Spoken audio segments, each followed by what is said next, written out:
क्या आपके पाँव में कभी मोच आई है और आपके घर वालों ने आपको क्या कहा है कि आप लोग को गरमाइश देनी चाहिए या फिर हमारे पास उस पर आइसिंग करनी चाहिए, क्या करना चाहिए? मुझे कमेंट्स में ज़रूर बताइएगा। अस्सलाम वालेकुम, मेरा नाम है डॉक्टर आबिया अरशद और मैं आप लोगों को बताऊंगी अगर आपके पाँव में मोच आ जाती है तो आप लोगों को क्या करना चाहिए, ठीक है।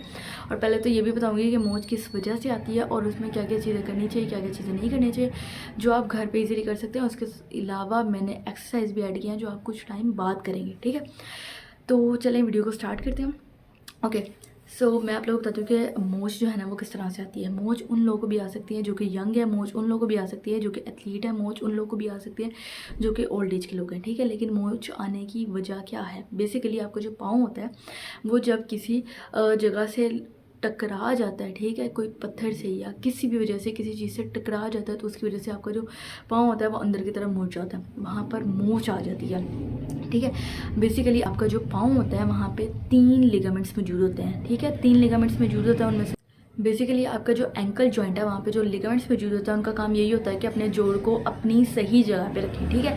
लेकिन अगर तो किसी भी वजह से वहाँ पे जो चोट लग जाती है और उसकी वजह से हमारे पास वो लिगामेंट जो होता है ना वो ब्रेक कर जाता है, फिर जाके हमारे पास एंकल स्प्रेन हो जाती है, जिसको हम कहते हैं पाँव में मोच आ जाना। बेसिकली वहाँ पे होता है कि वहाँ पे होता है इस तरह से है कि अगर तो कोई भी लिगामेंट जो होगा ना वो ब्रेक कर जाएगा या फिर हमारे पास उसका टीयर हो जाएगा तो हमारे पास पाँव की मोच जो होगी ना वो आ जाएगी और उसकी वजह से आपको जो है प्रॉब्लम जो है ना वो आएगी। लाइक पाँव की मोच कैसे आ सकती है, ठीक है। पाँव की मोच एथलीट को आ सकती है क्योंकि उनका काम होता है जंपिंग वाला, ठीक है। जब वो जंप करेंगे तो पॉसिबल है कि आपके जो लिगामेंट होंगे उन पर प्रेशर आए और उसका जो लिगामेंट हो जाएगा वो ब्रेक कर जाए, ठीक है, और वहाँ पे इंजरी आ सकती है, ठीक है। एक तो ये हो गया। दूसरा हमारे पास ये आ जाता है कि जो हमारे पास यंग लोग हैं या ओल्ड एज के लोग हैं, फॉर एग्जांपल वो हमारे पास जा रहे थे नॉर्मली वॉक करते हुए जो जा रहे थे, ठीक है, और उन्होंने नहीं ध्यान दिया, आगे कोई पत्थर पड़ा हुआ था जिसकी वजह से उनका पाँव टकराया है, ठीक है, या कोई अनबैलेंस हुआ, उसकी वजह से जो है उनका पाँव जो था वो मुड़ गया, ठीक है। पाँव मुड़ने की वजह से उनको जो है वहाँ पे इंजरी आ गई, ठीक है। तब भी ये इंजरी हमारे पास किन किन लोगों में आ सकती है, ठीक है। ये ओल्ड एज के लोगों में भी हो सकता है, यंग में भी हो सकता है, जंपिंग जो करते हैं उनमें भी हो सकता है, रनिंग करते हैं उनमें भी हो सकता है, एथलीट्स होते हैं उनमें भी हो सकता है, बास्केटबॉल प्लेयर में भी जो होता है ना, and also common in footballers, ठीक है, क्योंकि फुटबॉल से बार बार जो है वो हिट करते हैं उसकी वजह से भी इनमें ये प्रॉब्लम जो है ना वो आ सकती है, ठीक है। इसमें जो मैकेनिज्म ऑफ इंजरी आएगा वो यही होगा कि जब ट्विस्टिंग मूवमेंट आएगी एंकल पे तब जाके जो है ना वो इंजरी कॉज होगी, क्योंकि लिगामेंट जो होंगे ना वो वियर एंड टियर जो होंगे ना वो हो जाएंगे, ठीक है। अब एंकल स्प्रेन के हमारे पास डिफरेंट ग्रेड्स हैं, उनकी तरफ अभी हम नहीं जाएंगे, अभी हम मेन चीज़ की तरफ आएंगे कि इसको हम लोगों ने ठीक कैसे करना है, ठीक है। ठीक करने पर हमारे पास ये आएगा कि अगर आपकी एक्यूट इंजरी है, एक्यूट इंजरी का मतलब ये होता है कि अभी आपको थोड़ी देर पहले हुई है, फॉर एग्जाम्पल उसी दिन हुई है, ठीक है, तो फर्स्ट 3 डेज आपने ये प्रोटोकॉल जो है ना वो फॉलो करना है, ठीक है। उसके बाद नेक्स्ट के लिए मैं आप लोगों को कुछ एक्सरसाइजेस फॉर द नेक्स्ट जो है ना वो गाइड कर रही हूँ, ठीक है। सबसे पहले आप लोगों ने क्या करना है, राइस प्रोटोकॉल जो है ना वो यूज़ करना है। राइस में हमारे पास क्या आता है, first one is that rest, ठीक है, मतलब उसमें आपने अपने एंकल को जो है ना वो छेड़ना नहीं है, कंप्लीटली जो है ना वो उसको रेस्ट देनी है, ठीक है, ना ही भागना है ना ही जो है ना वो बहुत ज़्यादा चलना है, ठीक है, आप उसको कंप्लीटली जो है ना वो रेस्ट दें, ठीक है। Second thing is that icing, ठीक है, आई फॉर आइसिंग, ठीक है। आइसिंग में आपने क्या करना है, आप आइस बैग यूज़ कर सकते हैं, ठीक है, लेकिन अगर आप घर पे आपके पास आइस बैग अवेलेबल नहीं है then what you will do, आपने क्या करना है, आपने बर्फ़ की टकोर करनी है। उसमें क्या करते हैं आप लोगों ने एक शॉपर लेना है, ठीक है, उसके अंदर बर्फ़ जो है ना वो आइस क्यूब डाल देना है या एक बड़ी वाली आइस जो है ना वो डाल देनी है, ठीक है। डालने के बाद आपने उसी एरिया पे, ठीक है, ऑब्वियसली ये क्यों करवाया जाता है, क्योंकि आपकी स्वेलिंग जो है ना वो बहुत ज़्यादा हो चुकी होती है, ठीक है। आपका जो पूरा एंकल होता है वो स्वेल होता है और आप अपना पाँव वैसे भी लिफ्ट नहीं कर पा रहे होते, तो आपने उस पर आइसिंग करनी है। आपने बर्फ़ को जो है ना वो रखना है, ठीक है, 30 सेकेंड तक आपने उसको वहाँ पे प्लेस करना, 30 सेकेंड आपने उसको प्लेस करने के बाद वहाँ से उसको उठा लेना है, ठीक है।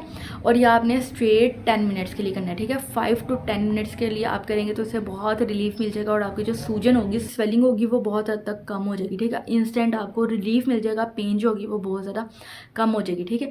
नेक्स्ट आप लोगों ने करना है आ रही, उसके बाद हमारे पास आ जाएगा सीसी का मतलब होगा कंप्रेशन। आप इसके ऊपर जो होगा अपने एंकल के ऊपर अपने टखने के ऊपर कंप्रेशन बैंड जो होंगे ना वो यूज़ कर लेंगे, ठीक है। और अगर आपके पास कंप्रेशन बैंड घर पे अवेलेबल नहीं है तो आप किसी भी चीज़ से उसको रैप कर सकते हैं। अगर आप उसको रैप कर देंगे उसका फ़ायदा ये होगा कि वहाँ पे प्रेशर जो होगा ना वो कम से कम आएगा और आपने पहले आइसिंग की होगी उसकी वजह से उसका ब्लड सर्कुलेशन जो होगी वो इम्प्रूव हो जाएगी, ठीक है। फॉर द फर्स्ट 3 डेज़ आपको बेहतर है कि आप यही वाला प्रोटोकॉल फॉलो करें और उसके अलावा कोई भी एक्सरसाइज वगैरह कुछ भी नहीं करना, ठीक है, रेस्ट ही करनी है।